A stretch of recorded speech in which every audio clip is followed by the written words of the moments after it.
मित्रांनो, सिडकोने 2 एप्रिल अर्थातच गुढीपाडव्याच्या मुहूर्तावरती नवी मुंबईमध्ये वेगवेगळ्या योजनांची घोषणा केलेली आहे. त्याच्यामध्ये रेसिडेन्शियल प्लॉट्स आहेत, वाणिज्यिक प्लॉट्स आहेत, दुकानं आहेत, हॉस्पिटल प्लॉट्स आहेत, वेटर्निटी हॉस्पिटल प्लॉट्स आहेत, स्टुडंट हॉस्टेल प्लॉट्स आहेत, काही घरे आहेत.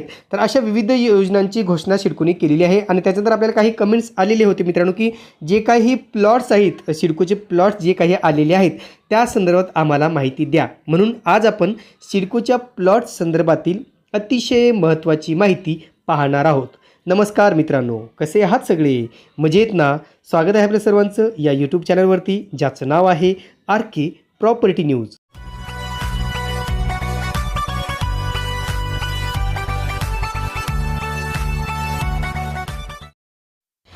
तर मित्रांनो, जे काही सिडकोचे गाळे किंवा दुकान आहेत किंवा जे भूखंड आहेत, त्या भूखंडासाठीच आपण आज व्यवस्थित माहिती पाहूया. गाळ्यांसाठीचा आपण वेगळा भाग बनवूया, पण यामध्ये जे काही भूखंड आहेत, रेसिडेन्शियल प्लॉट्स आहेत किंवा कमर्शियल प्लॉट्स आहेत, त्यांची आपण व्यवस्थित माहिती पाहणार आहोत. तत्पूर्वी मित्रांनो, जर तुम्ही आमच्या चॅनलला सबस्क्राईब केलं नसेल तर प्लीज सबस्क्राईब करा, लाईक करा आणि हो, बेल आयकन प्रेस करायला मात्र विसरू नका. अतिशय महत्त्वाची सूचना आहे मित्रांनो, ही सूचना तुम्ही व्यवस्थित वाचा. सदर भागात दिलेली माहिती सिडको माहिती पुस्तिकेनुसार दिली आहे. सिडकोची मूळ प्रत इंग्रजीत आहे, त्याचे आम्ही मराठीत भाषांतर केले आहे.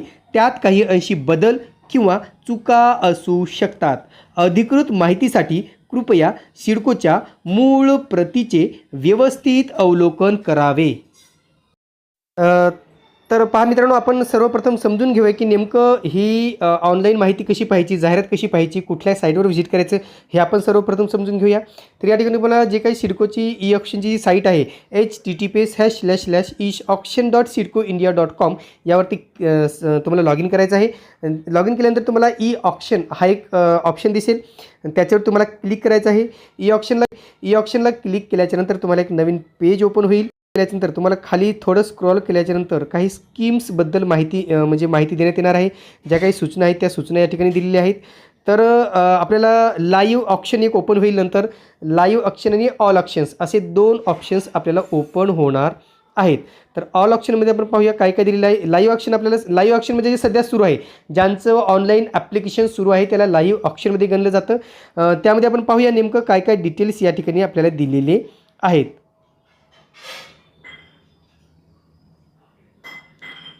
तर पहिलं पहा मित्रांनो, इथे आपण लाईव्ह ऑप्शन लाईव्ह टेंडर्समध्ये गेल्याच्यानंतर लाईव्ह टेंडरमध्ये पहिला जो ऑप्शन आहे तो एरोलीसाठी आहे.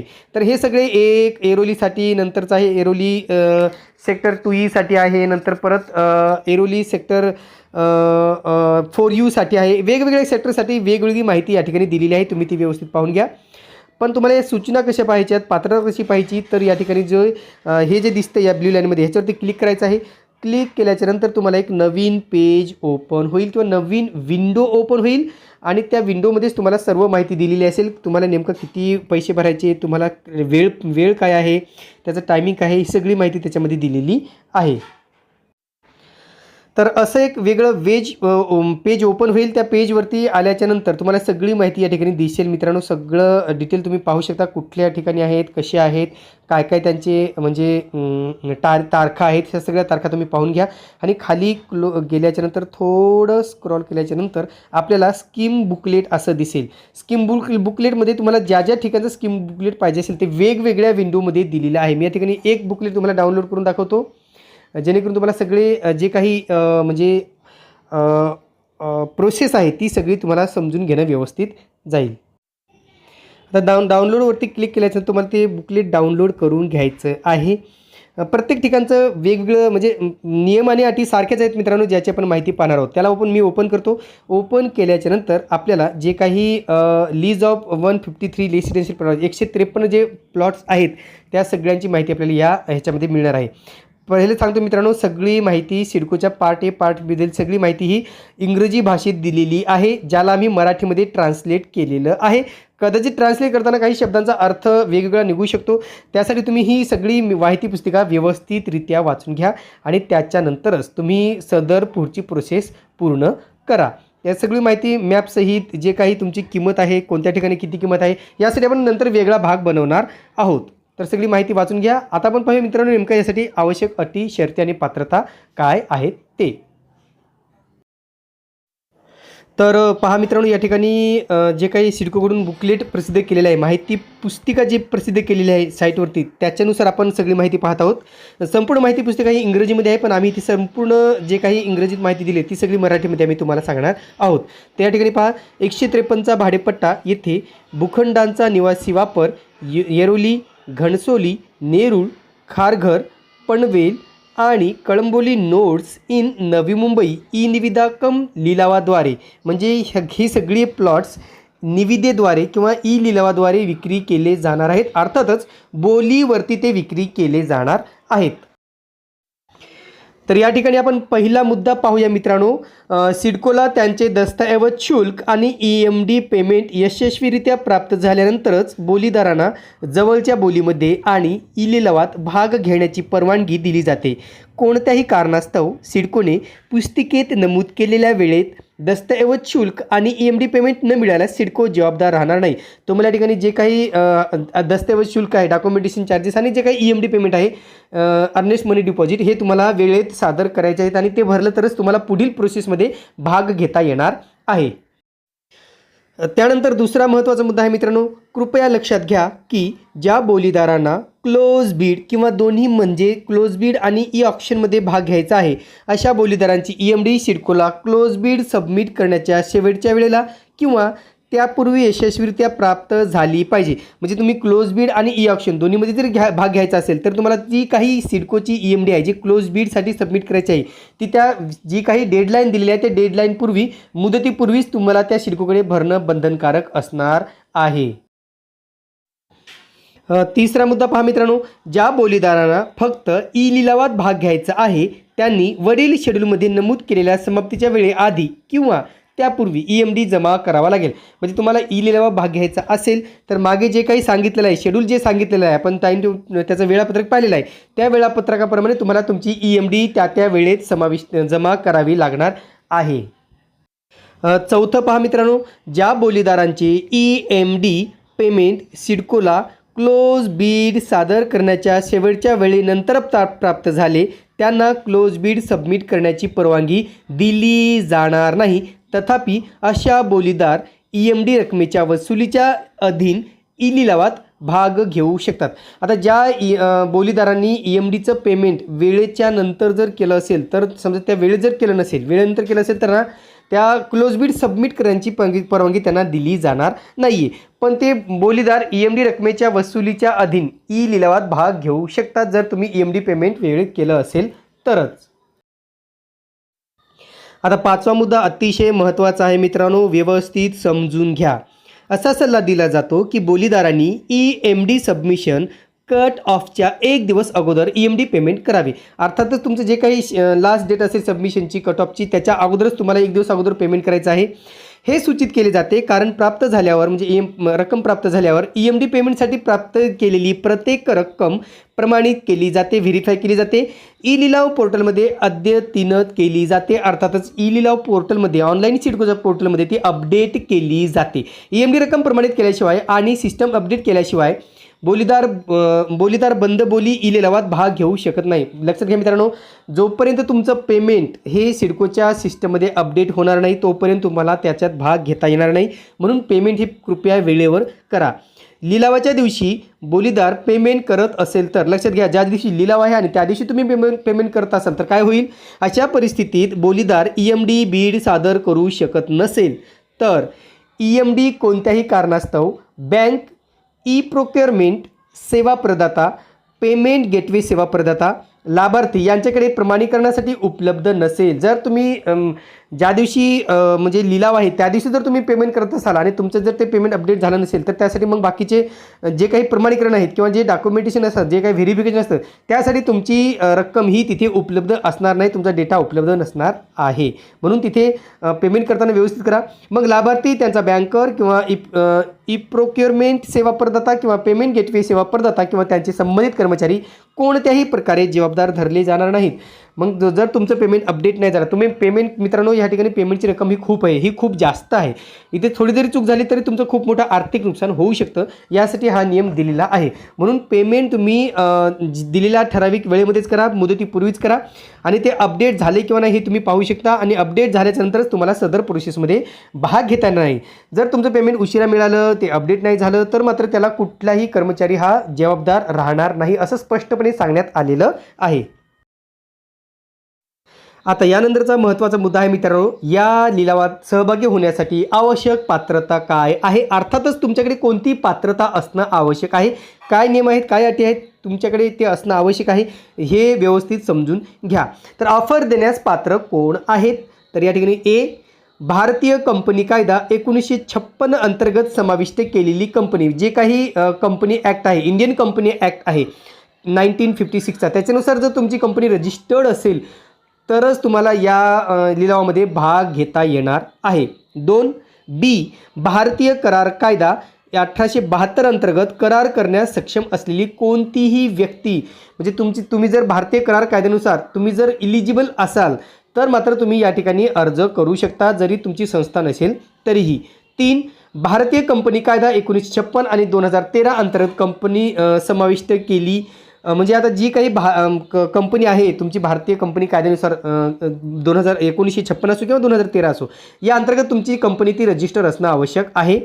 डी, भागीदारी फर्म भारतीय भागीदारी कायदा 1932 अंतर्गत नोंदणीकृत आहे अशी संस्था की जी पार्टनरशिप ॲक्ट अंतर्गत ती रजिस्टर आहे, जे 1932चा कायदा आहे भारतीय पार्टनरशिप ॲक्ट, त्याच्यानुसार तुम्ही रजिस्टर केलं असेल तर ही कंपनी त्या ठिकाणी इलिजिबल आहे. त्यानंतरचं ई आहे मित्रांनो, मर्यादित भागीदारी दायित्व भागीदारी, अर्थातच आपण त्याला म्हणू शकतो लिमिटेड लायबिलिटी पार्टनरशिप असं त्याला आपण म्हणतो.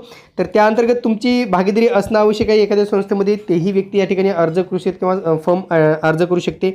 त्यानंतर आहे मित्रांनो धर्मदाय आयुक्तांकडे धर्मदाय ट्रस्टची नोंदणी, जे काही धर्मदाय आयुक्त आहेत त्यांच्याकडे तुमची नोंदणी असणं आवश्यक आहे, ज्याला आपण चॅरिटेबल ट्रस्ट असं म्हणतो. म्हणजे चॅरिटेबल ट्रस्ट अंतर्गत किंवा चॅरिटेबल कमिशनर जे असतील त्यांच्याकडे तुमची नोंदणी असणं आवश्यक आहे. जी पहा, सोसायटी नोंदणी अधिनियम, ज्याला आपण सोसायटी रजिस्ट्रेशन ॲक्ट म्हणतो 1860चा, त्या अंतर्गत नोंदणीकृत संस्था किंवा सहकारी संस्था अधिनियम 1912 अंतर्गत नोंदणीकृत संस्था, जर एखादी हाऊसिंग सोसायटी असेल तरी ते सुद्धा सोसायटी या ठिकाणी अर्ज करू शकते जर त्यानं या ई लिलावात भाग घ्यायचा असेल तर. पण तुमची ती सोसायटी या कायद्याअंतर्गत म्हणजे सोसायटी नोंदणी अधिनियम 1860 अंतर्गत रजिस्टर असणं आवश्यक आहे.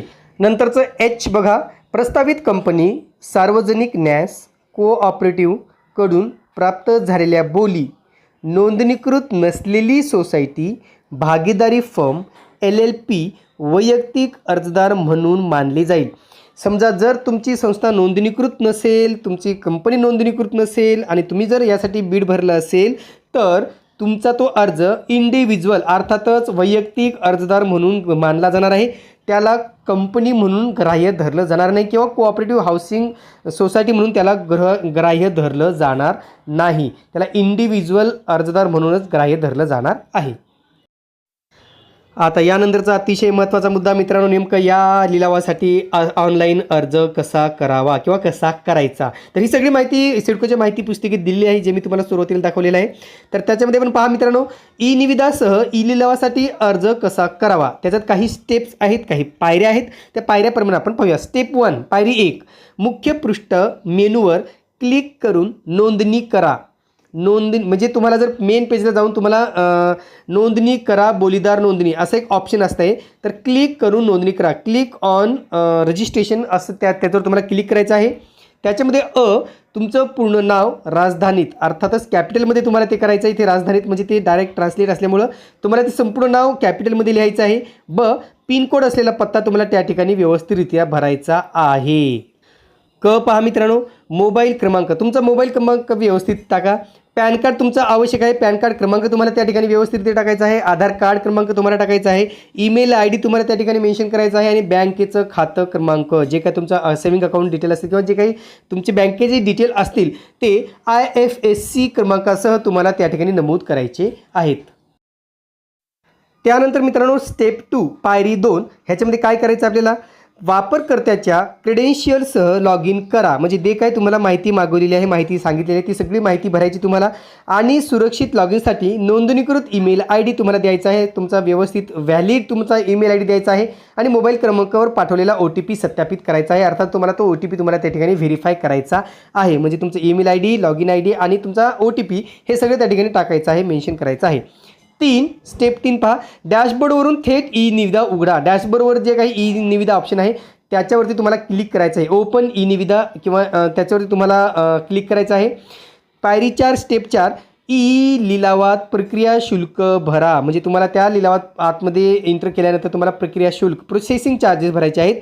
ऑनलाईन मोडद्वारे 1000+ लागू GST नॉन रिफंडेबल. बघा तुम्हाला या ठिकाणी 1000+ तुम्ही या ठिकाणी जे काही EMD असेल किंवा जे काही तुमचं प्रोसेसिंग चार्जेस असतील, EMD नाही पण प्रोसेसिंग चार्जेस जे काही ते तुम्हाला भरायचे आहेत.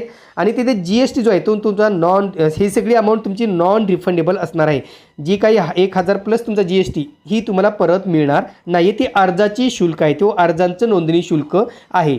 पायरी 5 स्टेप 5, ऑनलाईन पद्धतीनेच ई निविदासह ई लिलाव EMD भरा. म्हणजे ऑनलाईन पद्धतीनेच तुम्ही ई निविदा आणि ई लिलाव याच्यासाठी तुम्हाला तुमचं अर्नेस्ट मनी डिपॉझिट जी काही अनामत रक्कम सांगितलेली आहे जाहिरातीमध्ये ती अनामत रक्कम तुम्हाला पुढे भरायची आहे. आता अनामत रक्कम किती आहे हे आपण पुढील भागामध्ये सविस्तर समजावून घेणार आहोत. आपण ठिकाणावाईज घेणार आहोत. पहिलं एरोली, कोपरखैरणे किंवा नेरूळ असेल किंवा जे काही कळंबोली आहे, पनवेल आहे, अशा वेगवेगळ्या ठिकाणचं आपण वेगवेगळ्या भागामध्ये आपण त्याची माहिती पाहणार आहोत. नेमकं तुम्हाला किती किंमत आहे आणि किती EMD भरायची आहे. आता यानंतर मित्रांनो स्टेप 6 बघा, पायरी 6, बोलीदाराने क्लोज BID ई निविदा सादर करणे. म्हणजे तुम्हाला या ठिकाणी 6व्या स्टेपला तुम्हाला तुमची ई निविदा जी काही असेल ती तुम्हाला सादर करायची आहे. टिप, बीड बंद करा. म्हणजे क्लोज बीड ई निविदा म्हणजे सर्वोत्तम किंमत किंवा सर्वोत्तम ऑफर जी काही रक्कम ऑफर केली जाते ती आगाऊ बोली लावा.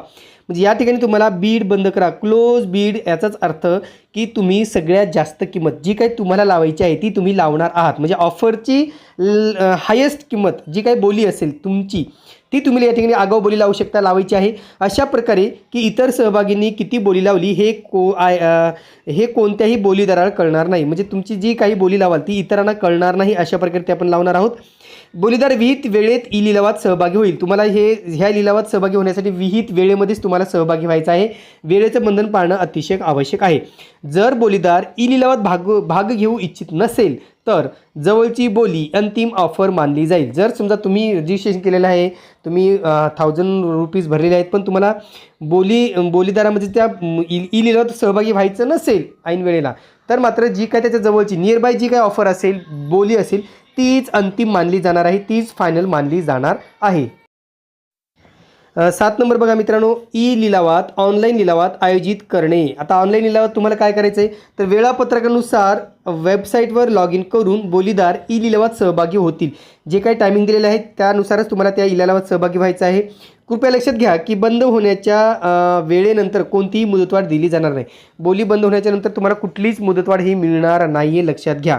ई लिलावादरम्यान प्रत्येक बोलीदारापैकी अनेकांमध्ये बोली लावू शकतो. रुपये 1000 प्रति चौरस मीटर, फक्त याप्रमाणे तुम्ही ती बोली लावू शकता किंवा वाढवत नेऊ शकता. यानंतर जाय मित्रांनो स्टेप 8 पायरी 8, ई लिलावाचा अंतिम निकाल कसा लागणार आहे. अंतिम निकाल असा लागणार आहे, ई निविदासह ई लिलाव प्रक्रिया पूर्ण झाल्यानंतर, ही प्रक्रिया पूर्ण झाल्याच्या नंतर बोलीची विशिष्ट भूखंडांसाठी, आता जे भूखंड आहेत प्रत्येक भूखंडाची वेगवेगळी बोली लागणार आहे. प्रत्येकाचं वेगवेगळं हे ई ऑक्शन केलं जाणार आहे. मग आता सर्वोच्च लिलाव बोलीच्या रकमेची सादर केलेल्या सर्वोच्च बंद बोली ई निविदा रकमेशी तुलना केली जाईल. म्हणजे ज्या ज्या काही हायेस्ट रकमा आल्या असतील त्याच्यापैकी 2 रकमांची पहिली तिथे सॉर्ट आउट केलं जाणार आहे. हायेस्ट ज्या काही 2 रकमा असतील त्यांचं, आणि त्यांच्यापैकी 2 पैकी सर्वोच्च यशस्वी बोलीदार म्हणून घोषित केले जातील. म्हणजे प्रत्येक भागामध्ये, प्रत्येक ठिकाणामध्ये, प्रत्येक संकेतांकामध्ये 2 हायेस्ट 2 बोली काढली जातील आणि त्याच्यामधील 2 मधील जो कोणी हायेस्ट असेल त्यालाच अंतिम फायनल मानलं जाईल आणि त्यांचाच त्या निकालामध्ये विजेता घोषित केलं जाईल. आता हा सुद्धा आपल्या दृष्टीने अतिशय महत्त्वाचा मुद्दा आहे मित्रांनो. EMDचा परतावा म्हणजे अनामत रक्कम जी काही भरलेली आहे ती कधी परत मिळणार किंवा कशी परत मिळणार. तर या ठिकाणी पहा, ई लिलाव पूर्ण झाल्यानंतर आणि सक्षम प्राधिकरणाच्या मान्यतेनंतर सर्वोच्च बोलीदाराव्यतिरिक्त इतर बोलीदाराकडून प्राप्त झालेली EMD अर्थातच अनामत रक्कम बिनव्याजी परत केली जाईल. बोलीदाराच्या स्त्रोत खात्यात ऑनलाईन प्रक्रियेदरम्यान बोली लावणाऱ्यांची संख्या 3पेक्षा कमी असल्यास महामंडळाच्या निर्णयाला थोडा वेळ लागू शकतो. त्यामुळे अशा परिस्थितीत EMD परताव्याव्यतिरिक्त वेळ लागू शकतो. म्हणजे जर बोली लावण्याची संख्या 3पेक्षा कमी असेल तर मात्र इथे पैसे परत येण्यास थोडा वेळ लागेल असंच सांगते सिडकोकडून सांगितले जाते आणि ह्या EMD मिळण्यास थोडा वेळ लागू शकतो. म्हणून तुमचे पैसे हे काही काळासाठी सिडकोकडे अडकून राहू शकतात. यानंतर सगळ्यात महत्त्वाचं म्हणजे या ई लिलावासाठी आवश्यक महत्त्वाच्या अटी आणि शर्ती काय आहेत ते. तर या ठिकाणी पहा मित्रांनो, या बोली ऐवजात समाविष्ट असलेली किंवा नंतर बोलीदारांना तोंडी किंवा कागदोपत्री स्वरूपात किंवा अन्यथा सिडकोच्या वतीने किंवा या उद्देशासाठी अधिकृत केलेल्या कोणत्याही कर्मचाऱ्याच्या वतीने बोलीदारांना प्रदान केलेली माहिती सेट केलेल्या अटी व शर्तीवर बोलीदारांना प्रदान केली जाते. या बीड दस्तऐवजात आणि अशा इतर अटी व शर्ती ज्यांच्या अधीन अशी माहिती प्रदान केली जाते. जी काही तुमची या ठिकाणी माहिती आहे किंवा तोंडी असेल किंवा कागदोपत्री स्वरूपात जी काही सिडकोच्या वतीने जे काही उद्देश आहे, आपला जो काही मेन उद्देश आहे त्याच्या अधिकृत केलेल्या कर्मचाऱ्याच्या बोलीदारांनाच प्रदान केलेली माहिती सेट केलेल्या अटी व शर्तीवर बोलीदारांना प्रदान केली जाते. जी काही तुम्हाला माहिती असेल ती त्याच अटी आणि शर्तीच्या अधीन तुम्हाला दिली जाते त्या कर्मचाऱ्याकडून. या बीड दस्तऐवजाचा उद्देश इच्छुक पक्षांना माहिती प्रदान करणे आणि ई लिलावात प्रक्रियेद्वारे जाहिरात केलेल्या भूखंडांसाठी सर्वाधिक बोली लावण्याची निवड करणे हा आहे. म्हणजे बीडचा दस्तऐवज जे बीड डॉक्युमेंटेशन आहे त्याच्यामध्ये तुमचा एवढंच उद्देश आहे की जे कोणी बीड लावणारे इच्छुक उमेदवार आहेत किंवा अर्जदार आहेत त्या आणि जे सर्वाधिक बोली लावतील त्यांची निवड करणे हा याचा उद्देश आहे. 3. सिडको त्याच्या पूर्ण विवेकबुद्धीनुसार परंतु या बीड दस्तऐवजात समाविष्ट असलेली माहिती, तिचे मूल्यांकन किंवा गृहीतके, अद्ययावत, दुरुस्ती किंवा पूरक असे कोणतेही बंधन न ठेवता असे बदल व सर्व बोलीदारांना सूचित केले जातील. म्हणजे जे काही बदल केले जातील ह्याच्यामध्ये माहितीमध्ये किंवा मूल्यांकनामध्ये किंवा अद्ययावत केले जातील, अपडेट केले जातील किंवा दुरुस्ती केली जाईल तर त्या संदर्भात बोलीदारांना तशी सूचना दिल्या जाणार आहेत. जर अशा दुरुस्त्यांमुळे आवश्यक असल्यास सादर करण्यासाठी अतिरिक्त कालावधी आवश्यक असल्यास तो सर्व बोलीदारांना सूचित केला जाणार आहे. म्हणजे ज्या बोलीदारांना जर आवश्यक टाईम पाहिजे असेल, वेळ पाहिजे असेल, मुदत पाहिजे असेल, कालावधी पाहिजे असेल तर नक्कीच ती तो सिडकोकडून दिला जाणार आहे. त्यानंतर बघा, या बीड दस्तऐवजाचा मुद्दा असा अर्थ लावत नाही की सिडको हे भूखंड बोलीदारास देण्यास बांधील आहे आणि त्यासंबंधी कोणतेही कारण न देता सर्व किंवा कोणतीही बोली नाकारण्याचा अधिकार राखून ठेवते. म्हणजे जर सिडकोला वाटतं की कोणत्याही स्टेपवरती तुम्हाला बीड झाल्याच्या नंतर, प्रोसेस झाल्याच्या नंतर जर त्यांना वाटलं की मला त्यांना हे रद्द करायचं आहे तरी ते नाकारू शकतात किंवा ते बीड रद्द करू शकतात. कोणतेही कारण न देता ती बोली नाकारण्याचा अधिकार राखून ठेवत आहेत.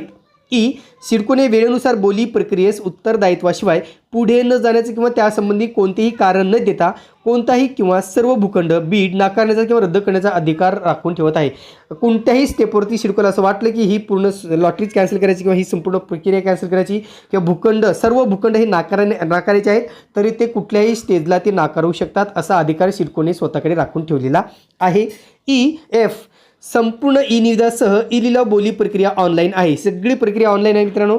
बोलीदारांनी क्लोज BID ई निविदा सादर करावी. बोलीदारांनी जी काही क्लोज BID आहे ती सादर करायची आहे. त्यानंतर बोलीदार विहित वेळापत्रकानुसार ई लिलाव ऑनलाईन बोलीमध्ये सहभागी होईल. म्हणजे जर तुम्ही ते ऑनलाईन बीड सबमिट केल्यानंतर तुम्ही ते बोलीमध्ये किंवा ई लिलावात प्रत्यक्ष सहभागी होऊ शकता. ई निविदासह ई लिलाव प्रक्रिया शुल्काचे पेमेंट रुपये 1000 प्लस GST, जे काही नॉन रिफंडेबल GST म्हणजे नॉन रिफंडेबल अमाऊंट आहे. 1000 प्लस GST ही नॉन रिफंडेबल अमाऊंट आहे ती.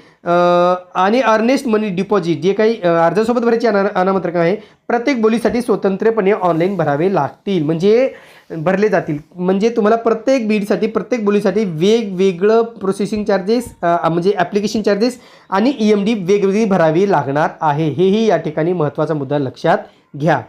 तर आज आपण फक्त सिडकोच्या भूखंडासाठी अर्ज करण्यासाठी आवश्यक पात्रता, महत्त्वाची अटी आणि शर्ती याची माहिती पाहिलेली आहे. पुढील वेगवेगळ्या भागातून आपण प्रत्येक ठिकाणचं म्हणजे एरोलीचा वेगळा भाग, कोपरखिंडचा वेगळा भाग किंवा खारघरचा वेगळा भाग, पनवेलचा वेगळा भाग असा वेगवेगळ्या भागातून तेथील प्लॉटची सविस्तर माहिती पाहणार आहोत. तर हे होतं मित्रांनो सिडको भूखंडाच्या बाबतीतलं महत्त्वाचं अपडेट जे आपल्यापर्यंत पोहोचवणं आम्हाला आवश्यक वाटलं. तुर्तास मित्रांनो इथेच थांबतो. पुन्हा भेटूया एका नवीन व्हिडिओसह. तोपर्यंत आपली रजा घेतो. धन्यवाद.